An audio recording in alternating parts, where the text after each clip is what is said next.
সাইয়েদনা মূসা আলাইহিস সালাম আল্লাহর একবার জিজ্ঞেস করলেন, আল্লাহ মাইয়াকুনু জালিসি ইয়াউমাল কিয়ামা, আল্লাহ আমার সাথে কিয়ামতের দিন জান্নাতে সাথী কে হবে? আল্লাহ বললেন, জালিসুকা ফিল জান্নাতি জাজ্জার, তোমার সাথী হবে কিয়ামতের দিন বিচার শেষে জান্নাতে যখন ঢুকবা তোমার সাথী হবে একজন কসাই। কসাই চিনেন? কি করে? গোশত কাটে। সাইয়েদনা মূসা আলাইহিস সালাম অবাক হলেন, ঘটনা কি? কসাই, আমি হইলাম নবী আর আমার সাথে জান্নাতে থাকবে?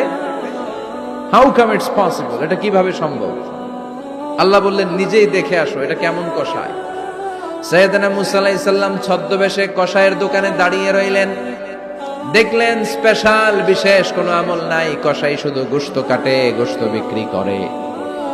দিন শেষে দোকান বন্ধ করে প্যাকেটের ভেতরে গোশত নিয়ে বাড়িতে রওনা হয়েছে। বাড়ির ভেতরে ঢুকে যাওয়ার পর সাইয়েদনা মূসা আলাইহিস সালাম ঘরের দরজার কড়া নাড়লেন। কসাই বলে, মান আনতা, তুমি কে? মূসা আলাইহিস সালাম বললেন, আনা মুসাফির, আমি মুসাফির, থাকার জায়গা নেই, আপনি যদি থাকার জায়গা দেন আপনার বাড়িতে থাকবো। কসাই বলে, আসেন। সাইয়েদনা মূসা আলাইহিস সালাম ঢুকলেন। কসাই বলে, এই ঘরে একটু থাকেন, ওই ঘরে আমার একটু কাজ আছে।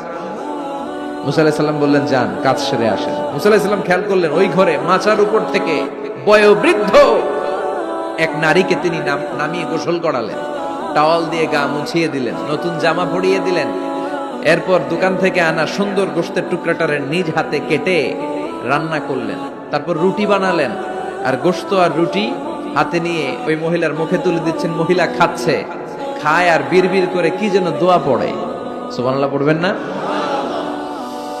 ওই মহিলাকে খাওয়ানোর পরে কসাই সাইয়েদনা মূসা আলাইহিস সালামকে মেহমান হিসেবে খাবার নিয়ে আসলেন। বললেন, ও পথিক, খাবার খান, সকালবেলা আপনিও চলে যাবেন, আমিও যাব আমার দোকানে, খেয়ে আপনি ঘুমিয়ে পড়েন। মূসা আলাইহিস সালাম বললেন, ততক্ষণ পর্যন্ত তোমার আনা খাবারে আমি হাত দিব না যতক্ষণ না তুমি বলবা ওই মহিলাটাকে।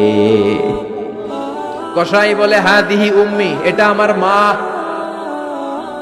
হাদিহি উম্মি, এটা আমার মা। এই দুনিয়া এই মা ছাড়া আমার কেউ নাই, আমিও ছাড়া আমার মায়ের কেউ নাই।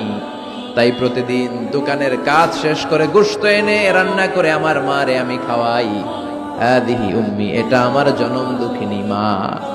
সাইয়েদনা মূসা আলাইহিস সালাম, বুঝলাম তোমার মা, কিন্তু তুমি যখন রুটি তোমার মায়ের মুখের ভেতরে তুলে দিচ্ছিলে, তোমার মা বিড়বিড় করে কি যেন পড়লো, কি পড়ে তোমার মা? কসাই বলে, আমার মায়ের একটা পাগলা দোয়া আছে। কি দোয়া? আমি জানি কশিন কালো এই দোয়া কবুল হবে না। আবেগের বশবর্তী হয়ে প্রতিদিন আমার মা আমার খেদমতে আমার উপর এত সন্তুষ্ট হয়ে যায়, এত খুশি হয়ে যায়। আমার মা প্রতিদিন বলতে থাকে, আল্লাহুম্মা জাআল ইবনি জালিসা মূসা ইয়াউমাল কিয়ামা। ও আল্লাহ, আমার ছেলের খেদমতে আমি এত সন্তুষ্ট, আমার ছেলের উপর আমি এতটাই রাজি খুশি। শুনেছি এই জামানার সবচাইতে বড় পয়গম্বর, বনি ইসরাইলের সবচাইতে বড় নবী, ওই নবীর নাম নাকি মূসা।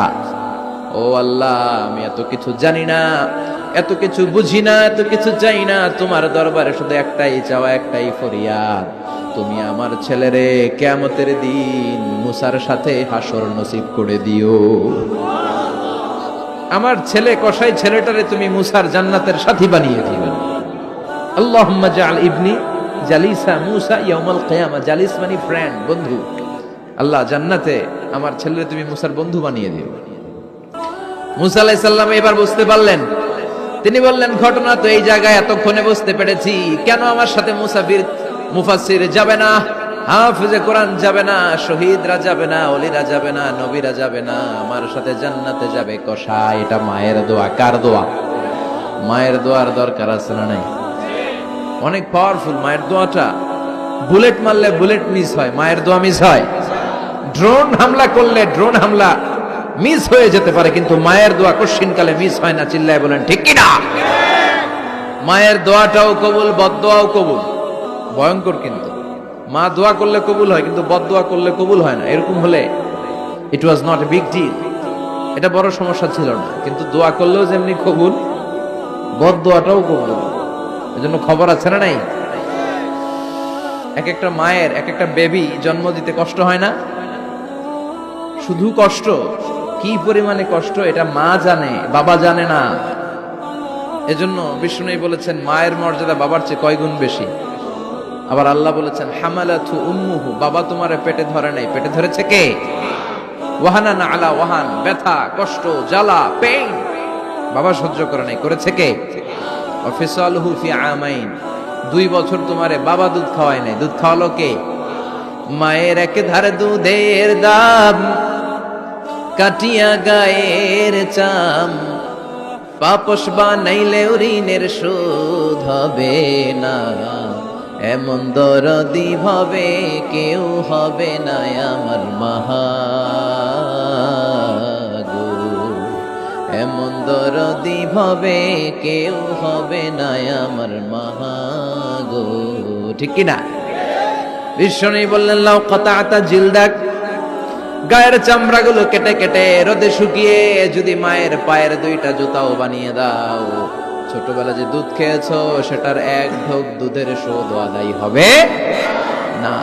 এজন্য মা যে কি কষ্ট করে, এখানে বেশিরভাগই আমরা নরমাল প্রসেসে পৃথিবীতে এসেছি, তাই না?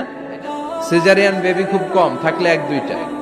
নরমাল প্রসেসে একটা বাচ্চাকে ডেলিভারি করতে একটা মায়ের যে কত কষ্ট হয় আপনি কল্পনাই করতে পারবেন না। চিকিৎসা বিজ্ঞান বলে একজন সুস্থ মানুষ ব্যথার একটা ইউনিট আছে, মাত্রা, ব্যথা মাপার একক। 45 ইউনিট পেইন বা ব্যথা একজন মানুষ সহ্য করতে পারে। ব্যথার তীব্রতা বা মাত্রা যদি 45 ইউনিটের বেশি হয়, যদি ছাড়িয়ে যায়, হয় লোকটা বেহুশ হবে নয় মরে যাবে। আমার আর আপনার মা যখন আমাদেরকে নরমাল প্রসেসে ডেলিভারি করেছেন তখন তারা 45 না 57 ইউনিট প্লাস 57 থেকে 60 ইউনিটের পেইনও তারা ছাড়িয়ে গেছে। 57 ইউনিটেরও বেশি ব্যথা তারা সহ্য করেছে, যেটা কোনো অ্যাক্সিডেন্টে আপনার দেহের 206টা হাড্ডি আছে তো 20টা হাড্ডি একসাথে কোনো অ্যাক্সিডেন্টে ভেঙে গেলে যত ব্যথা তার চেয়েও বেশি ব্যথা। এজন্য মায়ের মনে কষ্ট দেয়া যাবে? মায়ের মনে কষ্ট দিয়ে জীবনে কেউ সফল হতে পারে নাই।